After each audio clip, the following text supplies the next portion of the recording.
If you could pick the worst place in the world for Donald Trump to sign his deal with Iran, literally the worst place in the world, it would be at the French Palace of Versailles. That is where Donald Trump signed his deal last night that Republicans are now condemning. The Treaty of Versailles, signed this very month, 107 years ago in 1919, was the negotiated treaty that officially ended World War I. It was also the treaty that led to World War II. That's how much of a failure that treaty was. Treaties that end in war are the worst kind of diplomatic failures.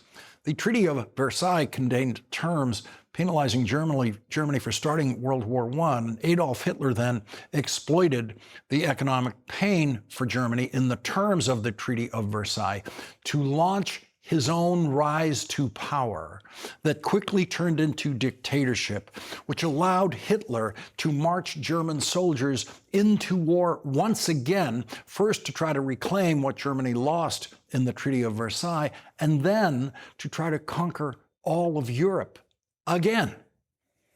To avoid the curse of Versailles on the Trump-Iran deal, someone, just someone, working for Donald Trump would have to know something about history. There is no evidence that Donald Trump has ever read a history book or any other book other than Hitler's speeches, which his wife, his first wife, said he kept in the Hitler speeches in book form by his bedside.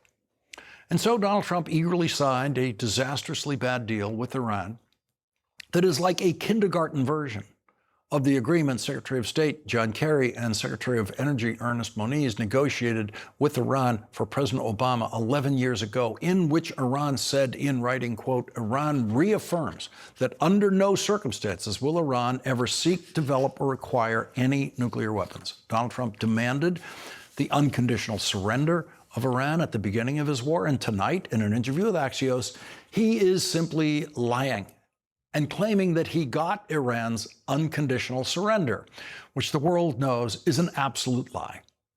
Donald Trump also completely surrendered on his objective to obliterate every Iranian missile. On the night Donald Trump launched his war, he listed this as one of his goals. We are going to destroy their missiles and raise their missile industry to the ground. It will be totally, again, obliterated. The night he launched his war, Donald Trump was ignoring the fact that he'd already claimed that he had obliterated Iran's nuclear program and its missiles. But there he was on the first night of his war telling the world that Iran's missiles will be totally obliterated again. Those are his words. And now, after Donald Trump ended his war, knowing that Iran still has missiles, he now says it's perfectly okay for Iran to have missiles. We'll be working on a parallel effort with the Gulf nations to address non-nuclear issues such as the conventional ballistic missiles, which we'll be talking about, and support. I mean, they have to have some because other people have some. You got to have some. Somebody said you shouldn't give them one. I mean, I have guys. I like some of these guys, but I don't think they're smart. Sir, you shouldn't let them have any missile. I said, well, what am I going to do? Am I going to let Saudi Arabia have missiles, but they can't have them? Yes, sir. It doesn't work that way, you know? It doesn't work that way. The hallucinating clown delivering to us these imagined versions of his conversations with his staff. But he said it did work that way on the first night of his war, that they get to have no missiles at the end of his war. Republican candidate for president J.D. Vance did not use the word obliterated today when he talked about those missiles. Their ability to launch missiles has been substantially degraded. Is it zero? No, but it's substantially degraded. And in that sense, we haven't abandoned the mission. We've accomplished that particular part of the mission. That is how they will continue to lie about what they accomplished in their war in Iran. They said that Iran would have 0 missiles at the end of their war, and now they are left with nothing but a lying game to deal with the outcome they have achieved. Donald Trump spent the day denying that the United States would put any reconstruction money into that $300 billion fund, but the Trump-Iran deal is designed to increase Iranian oil revenue in a way that the Wall Street Journal says will, quote, turbocharge its oil revenue, make it bigger than ever, because one provision of the Trump-Iran deal says, quote, the U.S. Department of Treasury will issue waivers for the export of Iranian crude oil, petroleum products, and derivatives, and all associated services, including banking transactions, insurances, transportation, etc. Because Iran has been sanctioned and not allowed full access to the international banking system, Iran has tens of billions of dollars on deposit in foreign countries that it has not been able to retrieve. And it appears that all of those billions around the world can now be easily delivered to Iran, thanks to Donald Trump. Donald Trump and J.D. Vance's response to every one of these points will be to lie. We know that. Imagine if President Obama had negotiated a deal as terrible as the Trump deal with Iran, and he decided he was just going to lie about it. Imagine what Republicans would say. Imagine what Democrats would say about such lying. Imagine how the news media would rise up against President Obama if he chose lying as the only way to describe his Iran deal or anything else that he did. Every day of his presidency, every day of Barack Obama's political career in Washington, from the United States Senate to the White House, President Obama was held to a different standard than the standard Donald Trump wants for himself. And Barack Obama hired cabinet members and other staffers who held themselves to the highest standards. He didn't send a New York real estate developer to negotiate with Iran as Donald Trump did. He sent John Kerry, a decorated combat veteran, a United States senator with decades of service, on the Foreign Relations Committee, including the chairmanship of that committee, with a life focus on foreign relations. That is what John Kerry brought to those negotiations, and he wasn't there alone. He had a world-class nuclear physicist with him, Secretary of Energy and former MIT professor Ernest Moniz, who was evaluating every aspect of Iran's nuclear capability in sharp, scientific detail. And Donald Trump has no one like that working for him, no one like that negotiating with Iran. A real estate developer who might not even be able to spell physics brought back the worst possible deal you could get from Iran. And Donald Trump looked at the stock market and the economy and said, well, I guess we can't take any more of these kinds of days, so let's just sign this deal. And let's sign it at Versailles. And after he signs that deal, after he gets criticized for signing it, Donald Trump angrily lashes out on social media saying, quote, these fools who think I haven't been tough enough on Iran. Fools is the nicest word Donald Trump has ever used for his political opponents and his political critics in his own party. Imagine if Barack Obama had ever gotten angry and called John McCain, who he beat in his first presidential campaign, a fool. Imagine if Barack Obama had ever gotten angry in his re-election campaign and called his opponent, Mitt Romney, a fool. In fact, just imagine if President Obama, the first black president, had ever gotten angry in any way at all, ever. Instead, he was steady, he was careful. And that is what it takes to negotiate a real and enforceable and historic nuclear agreement with Iran, as President Obama did with John Kerry and Ernest Moniz at the negotiating table. Today, at the opening of the Obama Presidential Library in Chicago, Michelle Obama described the man who succeeded 11 years ago in negotiating with Iran, where Donald Trump has now failed. 8 years in the crucible, and not once did you melt from the heat. Not once did you let it harden you. Instead, you used it to reveal your truest essence, your stubborn optimism and unflinching courage, your dazzling brilliance, and unpretentious decency, your ferocious work ethic, and absolutely unshakable moral fiber.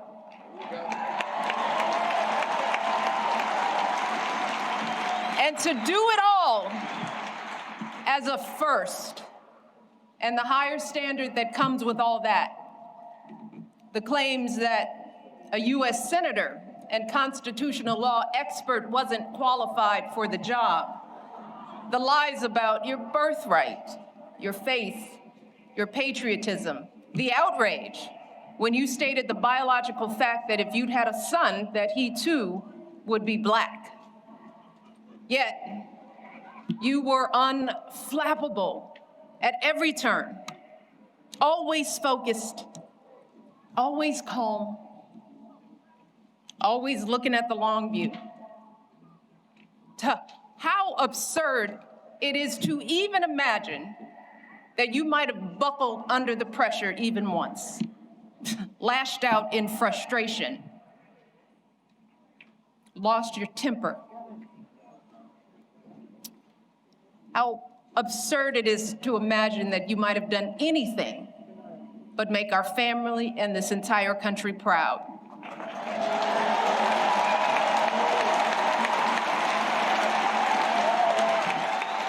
No, you were too busy.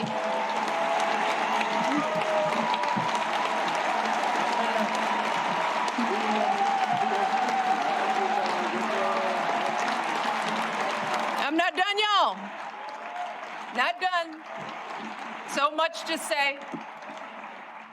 You were doing the people's work, rescuing our economy, expanding health care, ending a war, ordering the bin Laden raid, saving an auto industry, winning a peace prize.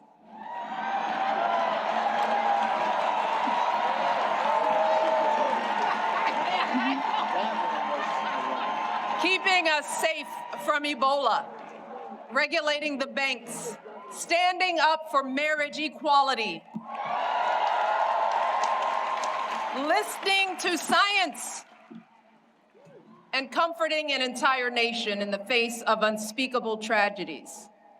And you did it all with such grace and class and cool that you made the hardest job in the world look like a walk in this beautiful park. Your mother, Toot, Gramps, you are a tribute to their love. They are up there grinning and hugging today because you never forgot who you are and where you came from. Single mother, working hard to get by and get an education and show her son the world. Grandparents who didn't have much, but they had the perfect recipe to nurture your flame. Leading off our coverage tonight is Ernest Moniz, a nuclear physicist who served as the Secretary of Energy in the Obama administration. Thank you very much for joining us tonight. I wanted to get into some of the details of this Trump version of an agreement. I just want to read this one passage to you for your interpretation. It says, the United States of America and the Islamic Republic of Iran have agreed to restore the disposition of, resolve the disposition of stockpile enriched material pursuant to a mechanism that will be mutually agreed upon, with the minimum methodology to be downblending on site under the supervision of the International Atomic Energy Agency. What is your reading of that? Well, first of all, Lawrence, I think first of all, what it's stating is that after the United States withdrew from the agreement that was forged in 2015, Iran went from enriched uranium of 3.67%, which is, let's just say, very, very low, to 60%, which is actually directly usable in a nuclear bomb. So getting rid of that material is extremely important. Knowing where it is, what its condition is, getting rid of it possibly by this downblending mechanism. But frankly, it's a problem that occurred because of the withdrawal from the agreement in 2015. And now it is kind of a hair on fire issue to figure out how to get rid of that, presumably through the international inspector process. Let me read another passage to get your interpretation of this. It says, and this is all from paragraph 8, which concentrates on the nuclear section of this agreement. There's a lot of other pieces of it, financial and otherwise. This says, the two parties also agreed to discuss the issue of enrichment and other mutually agreed matters related to the Islamic Republic of Iran's nuclear needs based on a satisfactory framework being agreed upon in the final deal. So that seems to be Donald Trump agreeing that Iran has some nuclear needs and will be allowed to pursue some nuclear needs. Well, certainly no one is questioning. We did not 10 years ago, and I don't think the current administration is doing it today. No one is questioning that Iran will have a civilian nuclear power program. Now the question is, what do they need to operate that program? They would say that they need to have some enrichment capability to provide fuel, because the history going back to 1979 is that the West said that they would not supply fuel. Well, we think that it's an argument, but frankly, it's not that compelling, because we believe that the international fuel market could easily supply them, and there are many ways of doing that. However, this MOU is very contradictory. It seems to suggest that enrichment will be allowed at some level, and yet, of course, the administration insists that enrichment will not be allowed. The history of not allowing enrichment is not a good one. President George W. Bush advanced that to the great detriment of the United States. That's why Iran had 19,000 centrifuges when we were negotiating the agreement.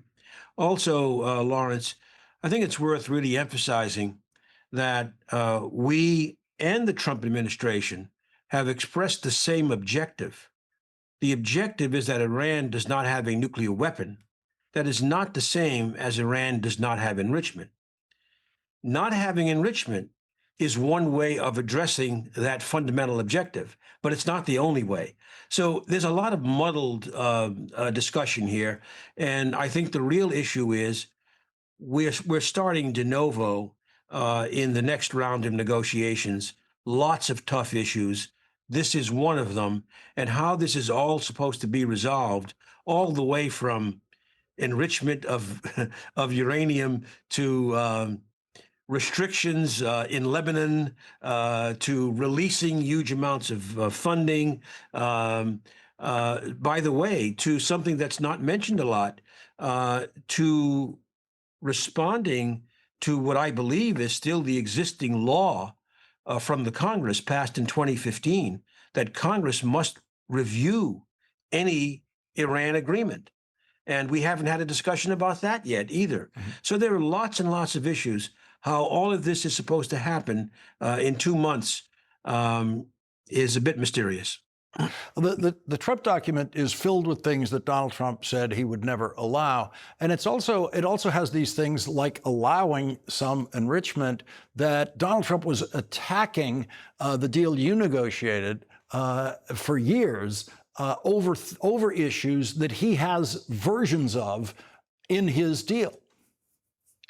Correct. I think it's worth a perspective that in 2015, the same as it is today, the three major issues with Iran are the nuclear weapons threshold possibilities, the issue of missiles, ballistic missiles, and now I would add drones, and the issue of support for proxies in the region. President Obama made the strategic choice that the best way to make progress was to address those issues sequentially. And in fact, we didn't make a lot of progress on the nuclear issue, and next would have been the missile question. I think the Trump administration and our Israeli allies made the choice that that was not good enough. It's the same that was said in 2015 in opposing the deal, that the other issues were not being addressed. Well, the reality is this MOU has reverted to the sequential approach. It addresses, it proposes to address the nuclear issue, and it also states that these negotiations will focus solely on the articles in the MOU, which means not addressing missiles, not addressing proxies. So that is exactly why there was such opposition to the agreement 10 years ago. So we will see what happens if there is consistency this time.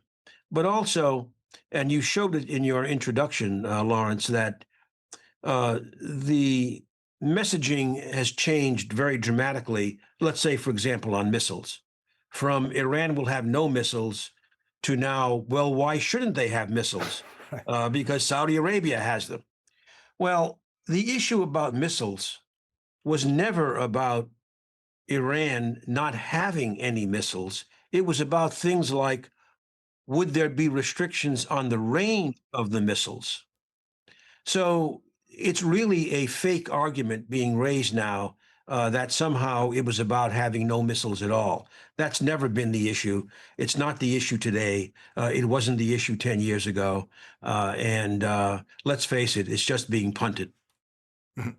Ernest Moniz, thank you very much for joining our coverage tonight. Your contributions to this and perspective and experience with it is just invaluable for us to hear. Thank you. Thank you, Lawrence. And coming up, if Donald Trump's Iran deal had been an actual treaty, like the Treaty of Versailles, it couldn't possibly have been ratified by the United States Senate, which ratifies treaties, as we will see when Senate Democratic leader Chuck Schumer joins us next.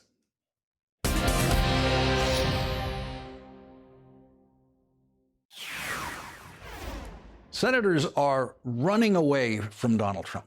Republican senators are actually running, walking fast, away from questions about Donald Trump's Iran deal. The Fox channel, normally supportive of all things Trump, is showing their audience shots of Republican senators apparently left speechless by how badly Donald Trump failed in negotiating with Iran. I was just going to ask you about the Iran deal, what you think about it.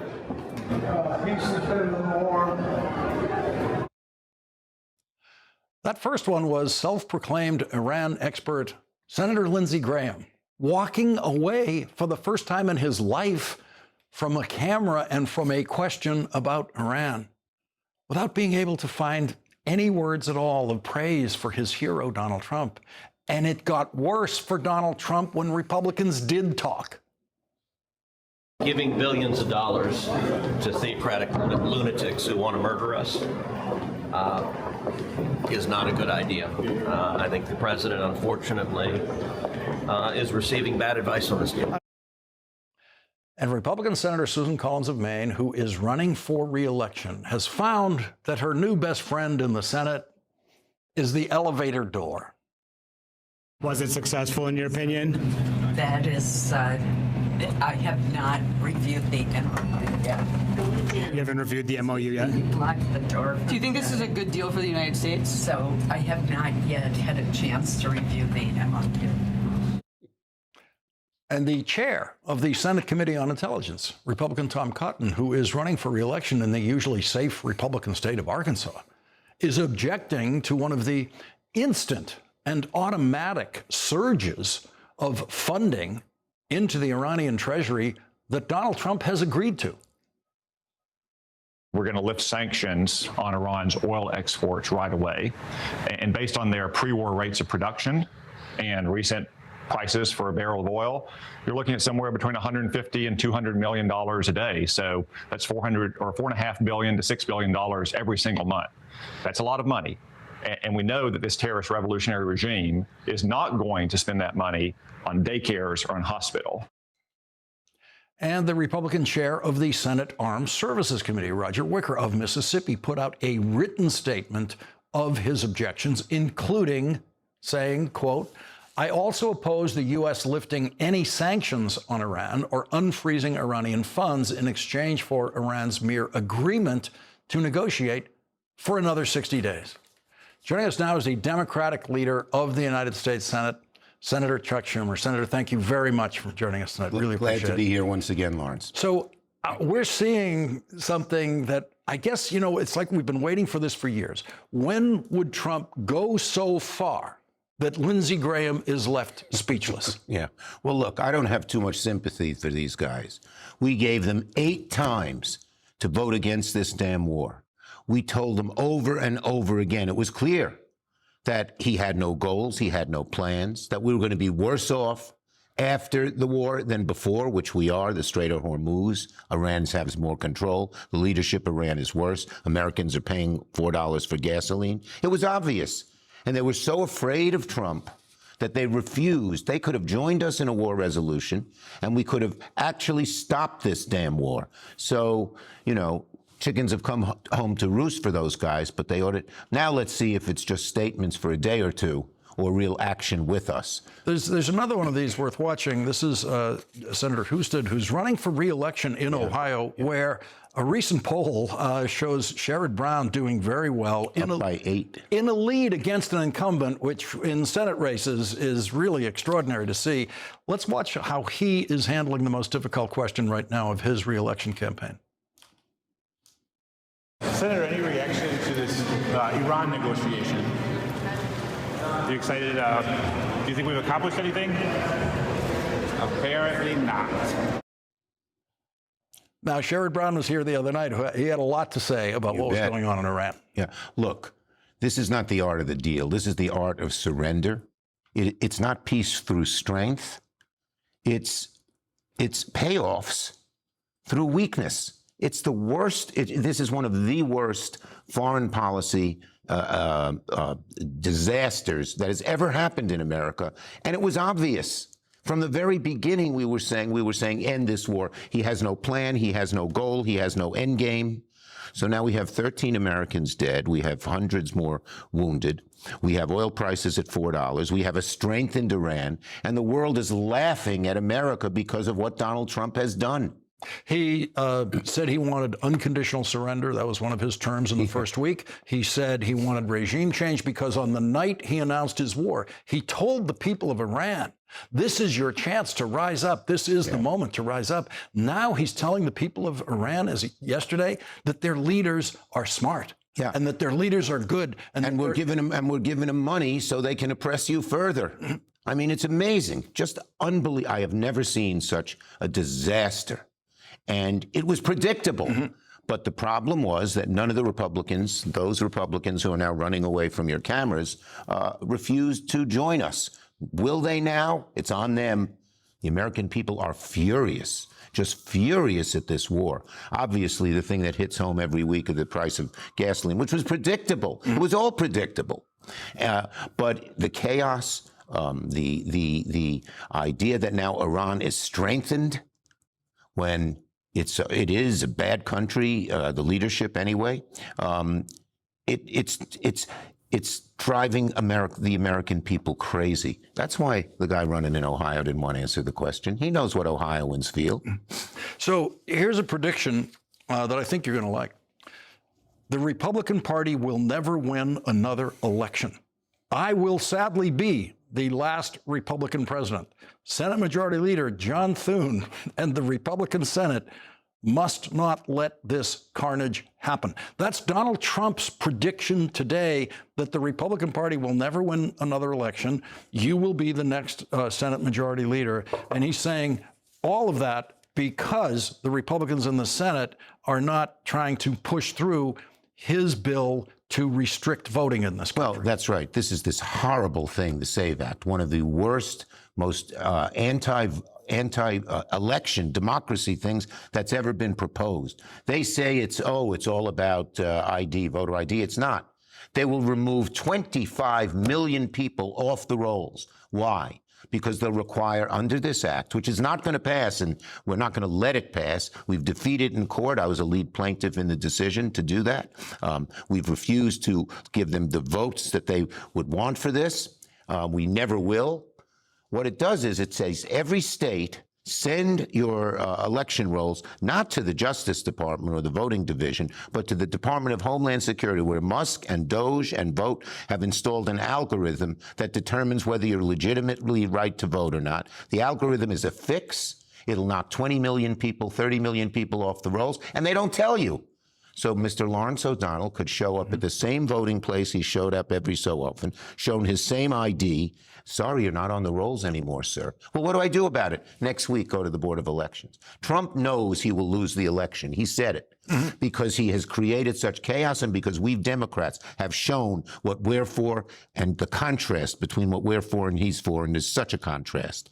And so he's got to fix it. We're not letting them do it. So one of the things he's trying to stop is mail-in voting anywhere. And one of the little-known facts about this recent California election is that California primary had the highest voter turnout of any primary in any state this year. And that's because everyone in California, if they choose, can vote at home. They can sit at the kitchen table with a ballot that goes on for several pages, by the way, where you're voting on judges, you're voting on issues. You have to do a lot of homework. I know people who spend an hour and a half, 2 hours filling out their ballot. Right. And that is what gets you. Yes, and that he's even trying to voter turnout. hijack the post office not to deal with the mail-in ballots. Again, we will win. He will not be able to change it legislatively, which is the only way he could. We will go to court and we will beat him. We have beat him. His lawyers are so lousy because the good ones have left or he's fired them because they don't say yes, sir, that he loses all these cases. We are going to stop this in its tracks. Chuck Schumer, thank you very much for joining us tonight. Democratic leader of the United States Senate, a real honor to have you here. Lawrence, it's great to be here.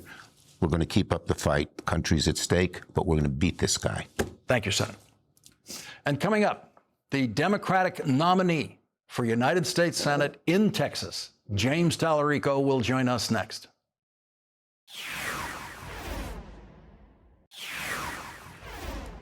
Texas Republican Lieutenant Governor Dan Patrick said this about our next guest, Texas Democratic Senate nominee James Tallarico. Quote, I'm going to pray for that guy because when he loses the Senate race, if he campaigns against God as he's been doing, he's going to hell for sure.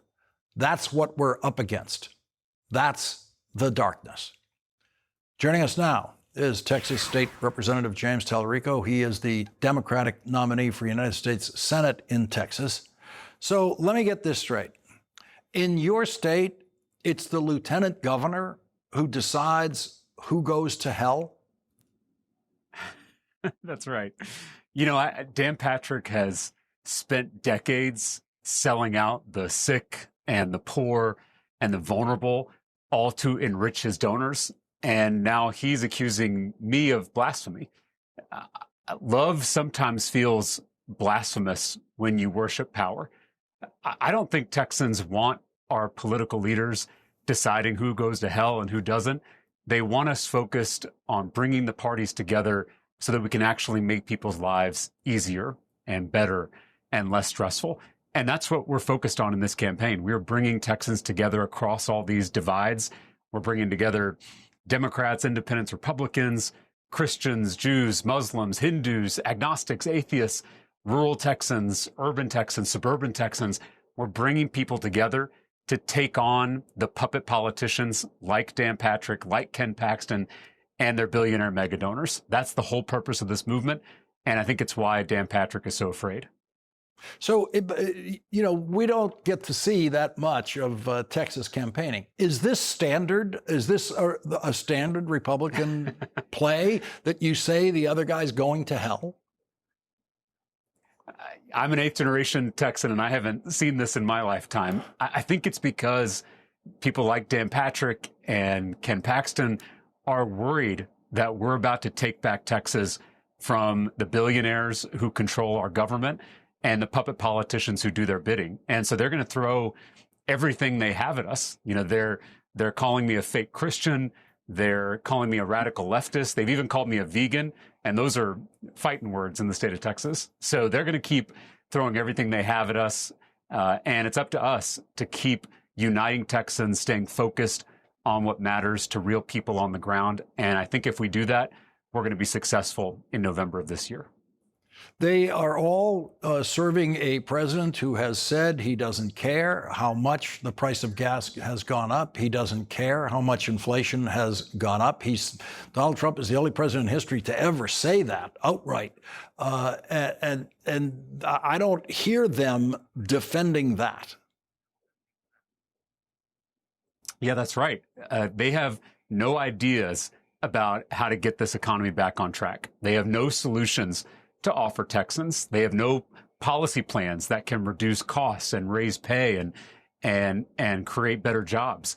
And so I think while they're throwing, personal, ridiculous attacks my way, I'm going to keep talking about my plans to actually make the lives of Texans better and less stressful. I have a track record, Lawrence, of bringing both parties together to actually pass bipartisan legislation that lowers costs.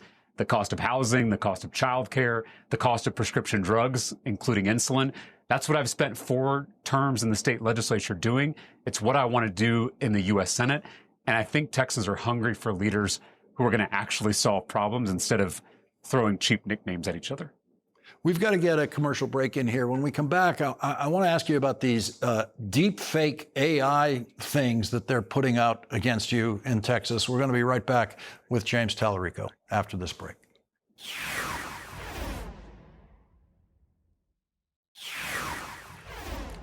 The Wall Street Journal reports that a Trump-supporting political group recently paid for a deepfake AI ad targeting James Tallarico.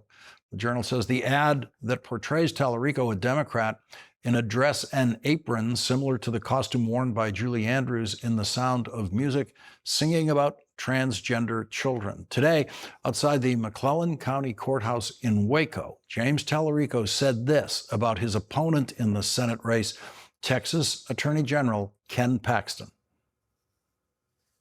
Adam Hoffman, a well-connected lawyer here in Waco. Hoffman was arrested and charged with a first-degree felony. He should have served 25 years to life in prison for abusing that 8-year-old boy.